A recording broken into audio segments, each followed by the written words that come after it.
अस्सलाम वालेकुम। स्टार्ट करने जा रहे हैं जो हमारे कुछ टॉपिक्स फ़र्स्ट चैप्टर से रह गए थे, जिसका मुझे सब ने कहा कि पहले वाले टॉपिक्स कंप्लीट करवा दें। तो पूरा फ़र्स्ट चैप्टर की काफ़ी ज़्यादा वीडियोस यूट्यूब पर अवेलेबल हैं इस चैनल पर, ठीक है। लेकिन बीच में से कुछ टॉपिक्स मिसिंग हैं, वो टॉपिक्स मैं इंशाल्लाह कवर करवा कर फ़र्स्ट चैप्टर पूरा कंप्लीट करवा रही हूँ। तो जिसमें से फ़र्स्ट टॉपिक जो हमारे रहता है वो है क्रोमेटोग्राफी, ठीक है। तो स्टार्ट करते हैं। It is a procedure use to separate different chemical compounds from a mixture, ठीक है। क्रोमेटोग्राफी एक ऐसा प्रोसीजर है जिसमें हम लोग मुख्तलिफ केमिकल कंपाउंड्स को एक मिक्सचर से सेपरेट करते हैं, यानी कि एक मिक्सचर में मुख्तलिफ केमिकल कंपाउंड्स मिक्स हुए होते हैं, ठीक है, और हम उन्हें सेपरेट करते हैं, ठीक है। वो chemical compounds in the form of pigments होते हैं। पिगमेंट क्या है? पिगमेंट कलर पार्टिकल्स हैं, ठीक है। ऐसे पार्टिकल्स हैं जिसकी वजह से किसी भी चीज़ का कलर शो होता है, ठीक है, कलर नज़र आता है, कलर दिखाई देता है, वो पिगमेंट्स होते हैं, ठीक है। तो केमिकल कंपाउंड्स ऑब्वियसली अगर डिफरेंट होंगे तो उनके पिगमेंट्स भी डिफरेंट होंगे, ठीक है। तो केमिकल कंपाउंड्स को किसी भी मिक्सचर से सेपरेट करने का जो प्रोसीजर है, जो टेक्निक है, उसे हम क्रोमेटोग्राफी कहते हैं, ठीक है। तो पेपर क्रोमेटोग्राफी इधर हम चिटबिट में देख लेते हैं। This type of chromatography is used to separate coloured chemicals और substances and primarily used as a teaching tool, ठीक है। ये जो क्रोमेटोग्राफी है, पेपर क्रोमेटोग्राफी, ये कलर्ड केमिकल्स को या कलर्ड सब्सटेंसेस को सेपरेट करने के लिए इस्तेमाल होती है, ठीक है। और ये ज़्यादातर नॉर्मली बेसिकली ये कहाँ यूज़ होती है? टीचिंग टूल के तौर पर, यानी कि टीचिंग पर्पस के लिए। नॉर्मली आप लोगों को क्रोमेटोग्राफी समझाने के लिए एक्सपेरिमेंट्स करवाए जाते हैं इंटर में, यूनिवर्सिटी में, ठीक है, जिसमें पेपर क्रोमेटोग्राफी यूजुअली परफॉर्म करवाई जाती है ताकि बच्चों को सिखाया जा सके, ठीक है। नेक्स्ट हम मूव करते हैं। There are different techniques are used for chromatography, ठीक है। क्रोमेटोग्राफी के लिए भी अब डिफरेंट टेक्निक्स यूज़ होती हैं। However paper chromatography is simple, easy and widely used, ठीक है। क्रोमेटोग्राफी की भी डिफरेंट टेक्निक्स है, जिसमें से सबसे ज़्यादा सिंपल, सबसे ज़्यादा ईजी और सबसे ज़्यादा इस्तेमाल होने वाली टेक्निक हमारे पास है पेपर क्रोमेटोग्राफी, ठीक है। अच्छा जी, अच्छा, the paper chromatography involves two phases. Paper chromatography को हम थोड़ा सा डिटेल में पढ़ेंगे। पेपर क्रोमेटोग्राफी के हमारे पास दो फेसेस होते हैं, एक होता है हमारे पास मोबाइल फेस और एक होता है हमारे पास स्टेशनरी फेस, ओके। सो मोबाइल फेस क्या है? Which consist of the solvent and dissolved sample, ठीक है। मोबाइल फेस आपके पास क्या है? मोबाइल फेस में आपके पास सॉल्वेंट होगा। सॉल्वेंट का मतलब आप कोई भी लिक्विड ले रहे हो, ठीक है, जिसके अंदर आपका सैंपल डिसॉल्व हुआ होगा, ठीक है। वो सैंपल जिसमें से आपने पार्टिकल्स को, केमिकल कंपाउंड्स को सेपरेट करवाना है, वो सैंपल ऑब्वियसली किसी ना किसी लिक्विड में डिसॉल्व हुआ होगा ना। तो सैंपल जिस लिक्विड में डिसॉल्व हुआ है वो सॉल्वेंट, और डिसॉल्व हुआ वो सैंपल, वो दोनों क्या कहलाएंगे? मोबाइल फेस कहलाएंगे, ठीक है। अच्छा, अब सैंपल किस फॉर्म में होगा आपके पास? Sample pigment mixed in water, ठीक है। सैंपल की फॉर्म में आपके पास क्या होगा? सैंपल में पिगमेंट्स मिक्स हुए होंगे वाटर में, ठीक है। तो वाटर आपके पास क्या हो जाएगा? सॉल्वेंट हो जाएगा, और वो पिगमेंट्स क्या हो जाएंगे? सैंपल के पिगमेंट्स होंगे, ठीक है, डिसॉल्व सैंपल होगा वो, ठीक है। नेक्स्ट हम मूव करते हैं। दूसरा होगा हमारे पास stationary phase, okay. So stationary phase क्या है? Which consist of filter paper. Stationary phase में हमारे पास क्या होगा? फिल्टर पेपर होगा, ठीक है। अच्छा, तो देखो अब यहाँ पर मैं एक छोटी सी चीज़ दोबारा से एक्सप्लेन करना चाहूँगी कि मोबाइल फेस और स्टेशनरी फेस में हमारे पास एक और डिफरेंस है। एक तो मैं ये बता दिया कि मोबाइल फेस में क्या क्या चीज़ें शामिल हैं। मोबाइल फेस में हमारा वो सैंपल डिसॉल्व हुआ है एक सॉल्वेंट में, वो सैंपल जिसमें से हम लोगों ने अपने पार्टिकल्स को या कंपाउंड्स को सेपरेट करवाना है, ठीक है। और वो जिस सॉल्वेंट में डिसॉल्व हुआ है वो सॉल्वेंट और सैंपल दोनों मिलाकर हमारे पास क्या कहलाएंगे? मोबाइल फेस कहलाएंगे, ठीक है। इसी तरह से स्टेशनरी फेस क्या होगा? जिसके अंदर सिर्फ और सिर्फ हमारे पास फिल्टर पेपर होगा, ठीक है। तो यानी कि पेपर क्रोमेटोग्राफी में पेपर इन्वॉल्व है ना, ठीक है।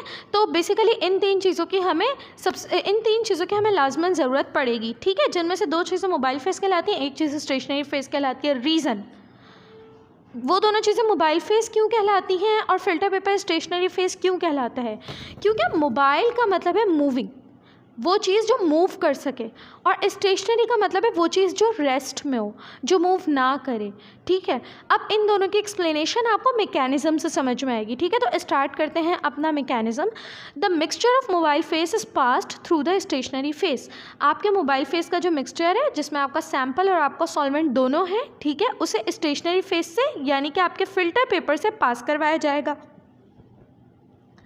As a result the molecules of mixture begin to separate, जिसके नतीजे में क्या होगा, आपके मिक्सचर के जो मॉलिक्यूल्स हैं, ठीक है, जिसमें डिफरेंट मॉलिक्यूल्स इंक्लूड है, इन्वॉल्व है, ठीक है, वो मॉलिक्यूल्स एक दूसरे से सेपरेट होना स्टार्ट हो जाएंगे।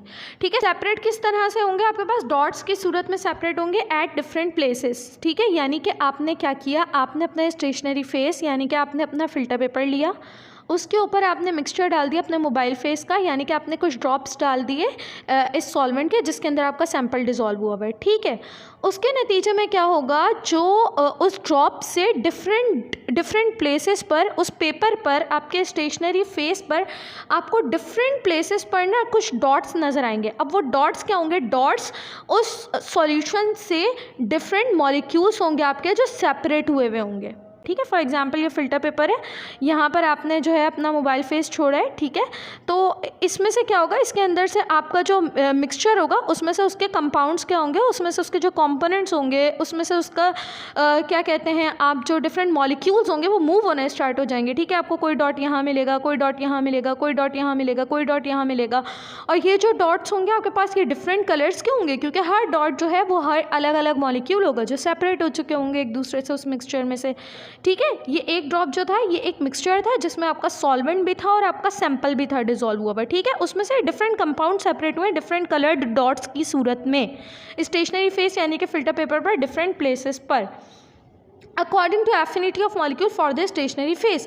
जितनी उन मॉलिक्यूल्स में एफिनिटी थी, जितनी उन मॉलिक्यूल्स में कैपेबिलिटी थी कि वो स्टेशनरी फेस के ऊपर मूव कर सकें, वो उतना दूर दूर मूव करेंगे।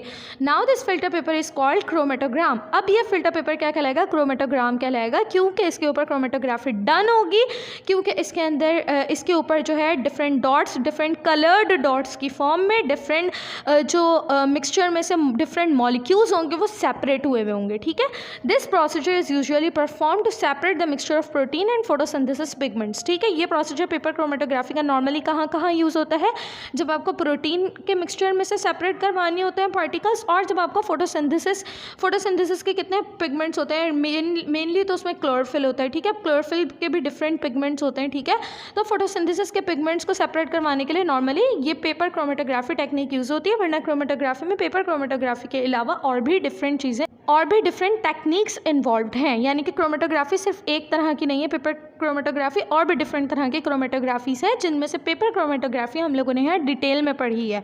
ठीक है, जो बेसिकली किस लिए इस्तेमाल हो रही है, मिक्सचर ऑफ प्रोटीन को सेपरेट करने के लिए और फोटोसिंथेसिस पिगमेंट्स को सेपरेट करने के लिए या टीचिंग पर्पज़ के लिए।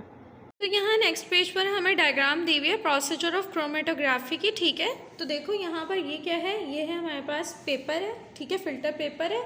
ठीक है, ये है हमारे स्टेशनरी फेस, क्योंकि फ़िल्टर पेपर अपनी जगह से मूव नहीं हो रहा है। ठीक है, फिर ये जो नीचे हमारे पास वाटर दिया हुआ है। ठीक है, और यहाँ पर हमने इंक स्पॉट लगाया है। ठीक है, यानी कि ये दोनों चीज़ें मिलाकर क्या है, हमारा मोबाइल फेस है। ठीक है, क्योंकि मूव ये करेंगे। ठीक है, वाटर और इंक स्पॉट जो है, इंक स्पॉट देखो, अगर खुद आप देखो लिक्विड फॉर्म में, यानी कि उसमें खुद सॉल्वेंट है। ठीक है, तो ये वो कंपाउंड है। इसमें इंक में क्या है, इंक में पिगमेंट्स का मिक्सचर होता है, डिफरेंट पिगमेंट्स मिक्स हुए हुए होते हैं। इंक क्या कर रही है, आपको कलर दे रही है ना, डिफरेंट पिगमेंट्स मिक्स हुए हुए होते हैं आपकी इंक में।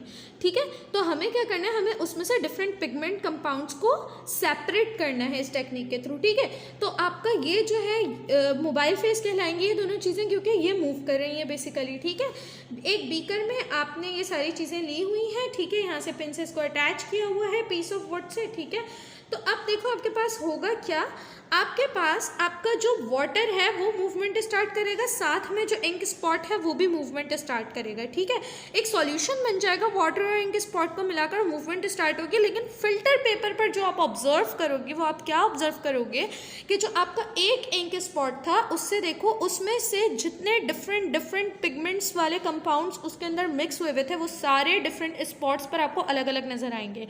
कोई आपको किसी कलर का नज़र आएगा, कोई आपको किसी कलर का नज़र आएगा, अलग अलग डॉट्स की सूरत में आपको नजर आएंगे। यानी कि इसने मोबाइल फेस ने मूवमेंट की है।